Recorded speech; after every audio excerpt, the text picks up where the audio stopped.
Welcome to my YouTube channel the star global. आज हम लेकर आए हैं फिर से 10th क्लास की उर्दू दरक्षा चैप्टर 3 अफसाना भाभी जान, जिसको सोहेल अजीम आबादी ने लिखा है।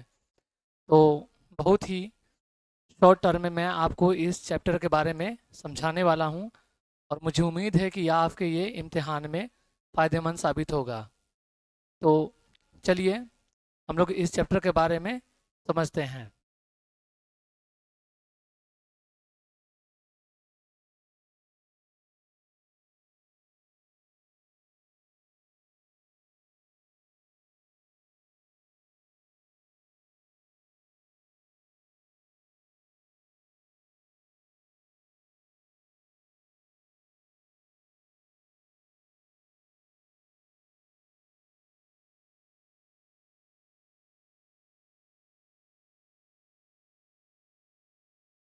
तो पहले हम लोग जानेंगे मुसन्निफ़ के बारे में, यानी इस चैप्टर को जो लिखा है मुख्तसर अफसाना सोहेल अजीम आबादी के बारे में जानेंगे। ठीक है, तो मुख्तसर अफसाना किसे कहते हैं, ज़रा इसे हम लोग समझ लेते हैं।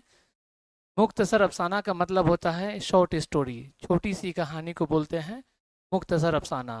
ठीक है, तो इस हमारे जो चैप्टर है 3 नंबर चैप्टर, जिसका नाम है भाभी जान, उनको लिखा है सोहेल अजीम आबादी ने। सोहेल अजीम आबादी ने लिखा है, जिसके मुसन्निफ कौन है, सोहेल अजीम आबादी। तो इनके बारे में सबसे पहले हम लोग जान लेते हैं, इनका परिचय समझ लेते हैं, इनकी तारुफ समझ लेते हैं। उसके बारे में उसके बाद हम लोग आगे जानेंगे। तो इनका असल नाम था सैयद मुजीबुल रहमान। सोहेल अजीम आबादी का असल नाम क्या था, सैयद मुजीबुल रहमान। इनकी पैदाइश हुई थी 1911 ईस्वी में, पटना में हुई थी। वह एक जमींदार ख़ानदान से ताल्लुक़ रखते थे। ठीक है, याद रखना है, ये ऑब्जेक्टिव में ये सारे सवालात ज़्यादा आया करते हैं। इब्तदाई ज़िंदगी इनकी कैसी थी, यानी शुरुआती इनकी ज़िंदगी किस तरह की थी। तो 1 साल की उम्र में उनकी वालदा का इंतकाल हो गया और उनकी परवरिश नानिहाल में हुई। मतलब जब वो 1 साल के थे तो इनकी जो अम्मी थी, इनकी जो माँ थी, उनका इंतकाल हो गया। उसके बाद इनकी परवरिश कहाँ हुई, तो ननिहाल में हुई। ठीक है, कि तालीम के बारे में जानेंगे, इनका एजुकेशन कहाँ तक चला। वह अपनी अफ्ताद व तबा की वजह से आला तालीम हासिल नहीं कर सके, वो ज़्यादा पढ़ाई नहीं कर सके। अदबी सफ़र यानी किताबों वाली सफ़र, लिटरेचर जर्नी इनकी, उन्होंने अपनी अदबी ज़िंदगी का आगाज़ शायरी से किया था। जब वो लिखना शुरू किए तो सबसे पहले उन्होंने शायरी लिखी। उसके बाद जिसमें वह सोहेल तखल्लुस इस्तेमाल किया करते थे, यानी कि जब वो शायरी लिखा करते थे तो उनमें वो अपना नाम लिखा करते थे। तो कौन सा नाम का इस्तेमाल किया करते थे, तखल्लुस में, तो सोहेल नाम का इस्तेमाल किया करते थे तखल्लुस में। बाद में वह अफसाना निगारी की तरफ माइल हो गए और बेशुमार अफसाने लिखे। शुरू शुरू में ये शायरी लिखा करते थे, उसके बाद ये क्या किए, अफसाना लिखना शुरू किए। उसके बाद ये अफसाना ही लिखने लगे। ठीक है, पेशा वीराना जिंदगी, यानी इनकी इनकी पेशा क्या थी, वो किस तरह के काम उम किए जीवन में, ये सब लिख भी किए और साइड से कौन कौन से काम किए उनके बारे में जानेंगे। इनकी पेशा क्या था, क्या क्या काम किए। उन्होंने ऑल इंडिया रेडियो में भी मुलाजमत की और सहाफ़त में भी मसरूफ़ रहे, यानी कि वो नौकरी था, जॉब था, ऑल इंडिया रेडियो में इन्होंने मुलाजमत की, जॉब की, नौकरी की, और जो पत्रकारिता है उसमें भी इन्होंने काम किया। उन्होंने एक रोज़नामा अखबार साथी भी जारी किया। उनका एक पत्रकार आता था जिसका नाम था साथी। ठीक है, मौज़ूआत उनके ज़्यादातर अफसाने मज़दूरों और कमज़ोर तबकों के हकूक़ और ज़मींदारों के इस्तेहसाल जैसे मौज़ूआत पर बनी है। यानी उनकी जो अफसानों की जो टॉपिक होती, जो मौजू होता था, वो ज़्यादातर क्या होते थे, तो मज़दूरों और कमज़ोर तबकों के अधिकार के बारे में, हकूक़ के बारे में, और ज़मींदारों के इस्तेकाल, यानी किस तरह जो है कि ज़मींदार छोटे से लोगों पे जुल्म करता है, मतलब गरीब तबकों के बारे में, कमज़ोर लोगों के बारे में ज़्यादातर इनकी कहानियाँ अफसाने हुआ करते थे। ठीक है, हुआ करते हैं।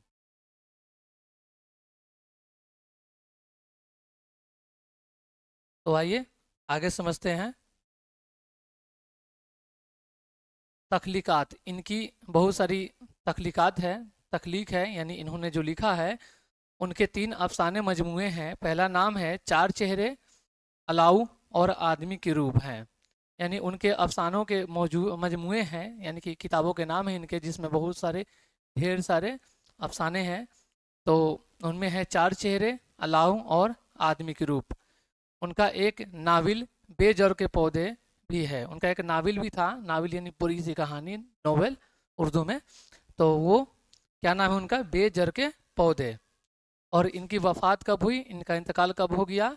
सोहेल अजीम आबादी का इंतकाल 1980 ईस्वी में हुआ।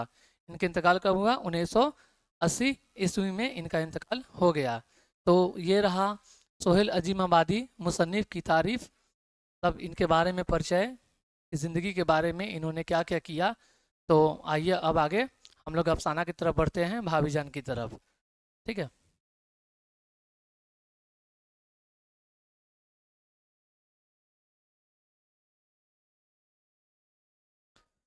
तो ये कहानी अफसाना भाभी जान का मैंने बहुत सारे शॉर्ट कर दिए हैं। ये कहानी बहुत बड़ी है, तो मैंने चाहा कि कम समय में जितना ज़्यादा हो सके आपको मैं समझा पाऊँ और आसान कर दूँ पढ़ाई आपके लिए। ठीक है, तो चलिए समझते हैं हम इस अफसाने को। अफसाना भाभी जान एक ऐसी खातून की कहानी है, एक ऐसी औरत की कहानी है जो अपने गैर मामूली अज़्मो हिम्मत और कुर्बानी के जज्बे की वजह से एक मिसाली किरदार बनकर सामने आती है। यानी कि ये कहानी एक ऐसी खातून की, ऐसी औरत की है जिसकी ज़िंदगी में बहुत सारी समस्याएं हैं, बहुत सारी प्रॉब्लम्स है, बहुत सारी मसाइल है। फिर भी ये क्या होती हैं कि उन सबसे लड़ती झगड़ती हुई, लड़ती हुई आगे बढ़ती है और एक मिसाली ज़िंदगी कायम करती है। ठीक है। अफसाने का अफसाने कारवी अख्तर जो भाभी के देवर है, इस अफसाने में एक अख्तर है जो इस भाभी के देवर है, उनकी शख्सियत से बहुत मुतासिर है। यानी कि उनका जो देवर है अख्तर, उनकी जो शख्सियत है, भाभी की जो पर्सनालिटी है, जो रहन सहन है, जैसा सोच है उनकी, तो उनसे क्या है, ये प्रभावित है, अफेक्टेड है, मुतासिर है। ठीक है। भाभी जान का असली नाम रुकैया है। ठीक है। उनका शुमार एक जमींदार घराने की नाजू पली बेटियों में होता था। मतलब वो एक अच्छे घराने के बेटी थी, अच्छे घराने की लड़की थी, जमींदार घराने की लड़की थी। उनकी शादी अख्तर के भाई से हुई थी, जो एक सियासी कारकिन थे, यानी एक पॉलिटिशियन थे, पॉलिटिक्स में ज़्यादातर इनका जीवन जाता था। तो रुकैया भाभी की शादी किन से हुई थी? अख्तर के बड़े भाई से हुई थी, जो कि वो पॉलिटिक्स में ज़्यादा रहा करते थे।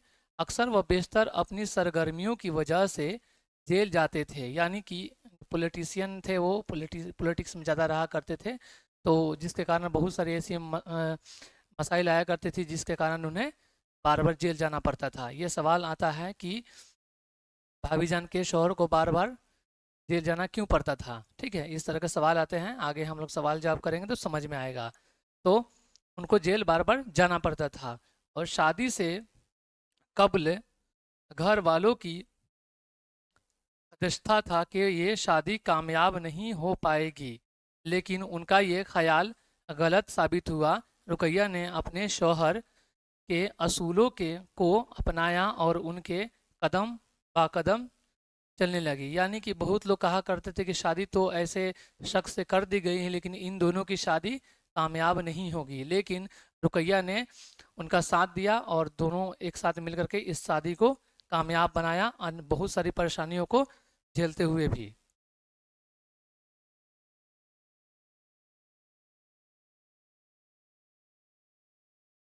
अफसाने में उनकी ज़िंदगी का वह दर्द दिखाया गया है जब उनके शौहर 3 साल से नज़रबंद थे। यानी कि वो 3 साल से ही जेल में थे उनके शौहर।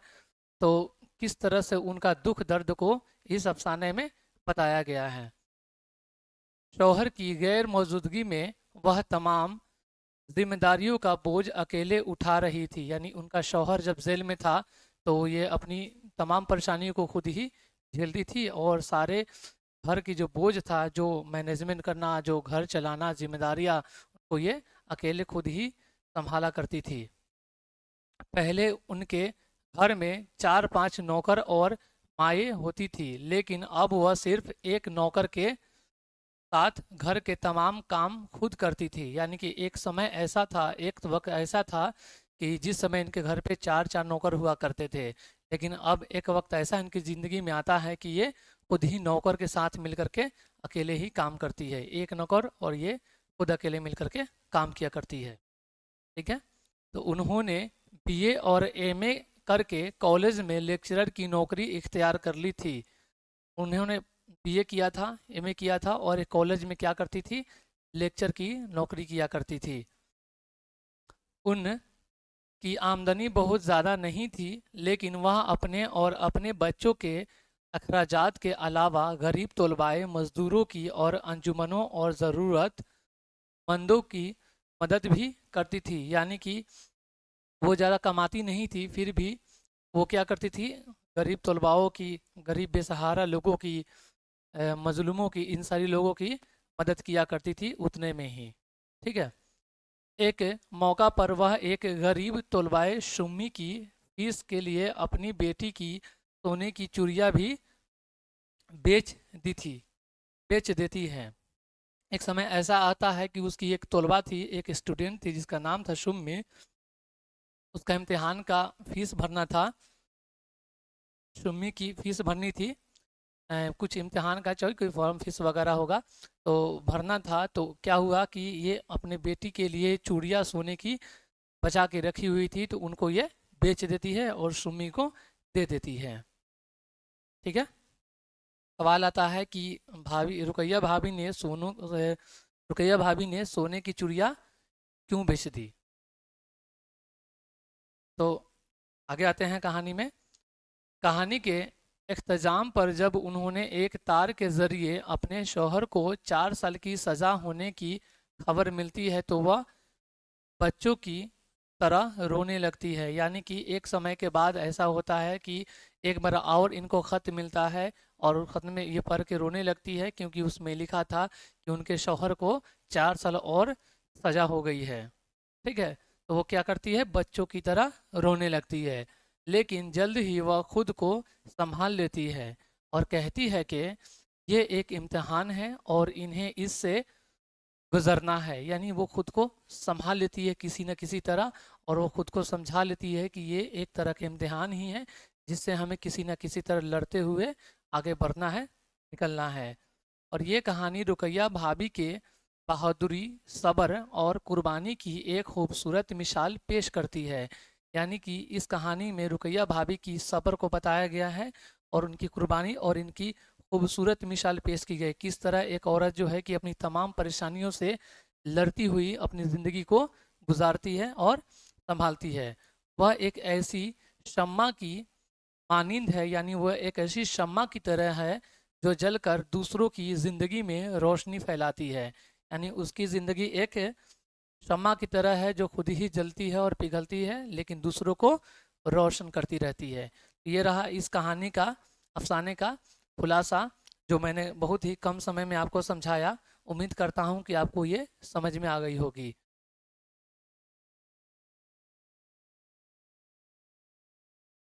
आइए इसका कुछ सवालात हैं और उनके जवाब हम बनाते हैं। सोहेल अजीम आबादी की पैदाइश कब हुई थी?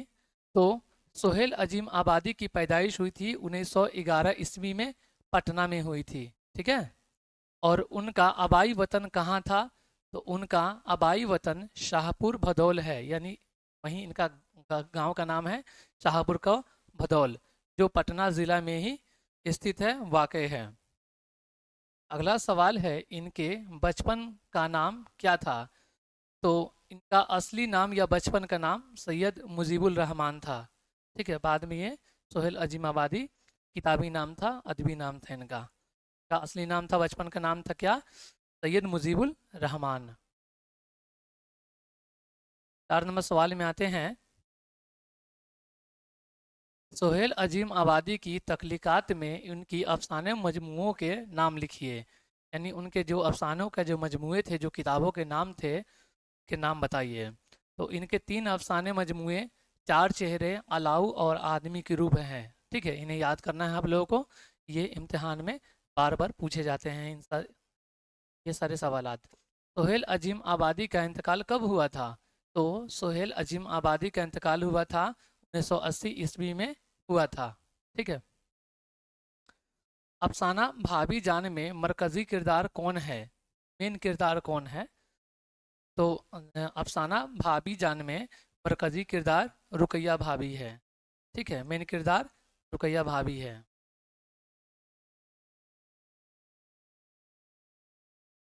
अगला सवाल है, इस अफसाने में किन मसाइल को उजागर किया गया है? तो इस अफसाने में ज़मींदारों के इस्तेहसाल के खिलाफ मजदूरों और कमज़ोर तबकों के हकूक़ जैसे मौज़ूआत को उजागर किया गया है। इसे गहराई से यदि बड़ा सा अफसाना है, तब अफसाना छोटा ही होता है, लेकिन बहुत ज़्यादा है, तो मैं कोशिश किया हूँ कि कम समय में आपको बताऊँ। ज़्यादा अंदर से हम लोग नहीं पढ़ पाए, छोटी मोटी चीज़ है, लेकिन ये फिर भी समझ में आती। इस अफसाने में ज़मींदार और के इस्तेकाल के खिलाफ मजदूरों और कमज़ोर तबकों के अधिकार के मौजूदात को उजागर किया गया है। और इसके अलावा एक इनकलाबी के ख़ानदान की मुश्किलात और एक खातून की जाती कुर्बानियों को भी दिखाया गया है। यानी कैसे एक इनकलाबी लोगों की जो ज़िंदगी होती है के बारे में बताया गया है, और साथ साथ एक खातून की कुर्बानी की भी पेश की गई है। माने एक खातून किस तरह अपनी ज़िंदगी को अपनी जिम्मेदारियों के लिए कुर्बान कर देती है, अपनी खुशियों को अपनी जिम्मेदारियों के लिए कुर्बान कर देती है। ठीक है। तो 8 नंबर सवाल है, रुकैया भाभी किसके लिए स्वेटर बुनवा रही थी? कहानी के अंदर ये सवाल था, वो स्वेटर बिना बुनवा रही थी किसी के लिए, तो किसके लिए बुनवा रही थी? तो रुकैया भाभी अपने एक पुराने मुलाजिम की बेटी नवाजदा नवाजदा नौजायदा बच्चे के लिए स्वेटर और मोजे बुनवा रही थी। तो रुकैया भाभी की आमदनी कितनी थी? रुकैया भाभी की आमदनी 400 रुपये माहवार थी कॉलेज में लेक्चरर की हैसियत से, और 50 रुपये माहवार एक लड़की को ट्यूशन पढ़ाने के मिलते थे। यानी इनकी कुल आमदनी पूरा मिलाकर थी, पहले 400 रुपये थी, उसके बाद ट्यूशन पढ़ाती थी तो 50 रुपये और मिल जाया करते थे। 450 रुपये की आमदनी थी। अगला सवाल है कि रुकैया भाभी ने अपनी बेटी की चूड़ियाँ क्यों बेची? तो जवाब है, रुकैया भाभी ने अपनी बेटी की चूड़ियाँ सुम्मी के भाई की एमए की फ़ीस अदा करने के लिए बेची। यानी जब सुम्मी आकर कहती है कि मेरे भाई का एमए की फ़ीस भरना है लेकिन पैसे नहीं हैं, तो ये क्या करती है कि जो चूड़ियाँ अपने बेटी के लिए बचा के रखी थी, उसे ये बेचकर इन्हें पैसा दे देती है। ठीक है। रुकैया भाभी ने मुसन्निफ को अपने घर में किसको लाने के लिए कहा? तो रुकैया भाभी ने मुसन्निफ यानी अख्तर, यानी इस सोहेल अजीम आबादी ने मतलब एक नाम पेश किया है अपने आप को दिखाने के लिए, इसका नाम है अख्तर। अख्तर से कहा कि वह जमीला से शादी करे और उसको अपने साथ लेकर आए और वह उनके साथ उनके घर में रहेगी। ठीक है। अख्तर किसी लड़की से मोहब्बत करता था, जमीला से, तो बताया था अपनी भाभी को। तो क्या होता है कि उसकी भाभी बोलती है कि तुम उसे ले आओ और मेरे घर पे ही रखना, यहीं पे शादी करके यहीं रहो। ठीक है?